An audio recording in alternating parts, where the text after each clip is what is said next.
Guys, hindi na makontrol guys. Bumaba yung driver guys, hindi nyo na pigilan.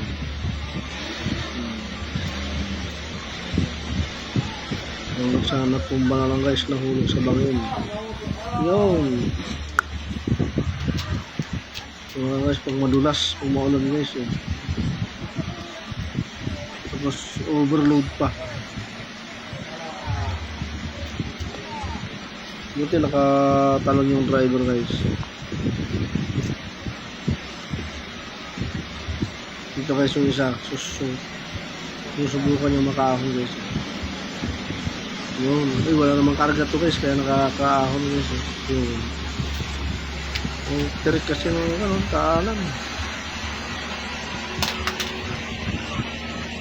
Ito guys yung maliit na truck guys. Nakaahon naman, walang karga. Kailangan wala kang karga pag umahon guys.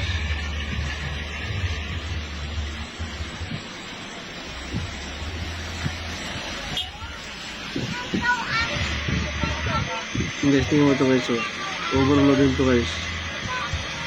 Nakakaahon ito guys. Guys, ahon, tumalon din. Dalawa sila.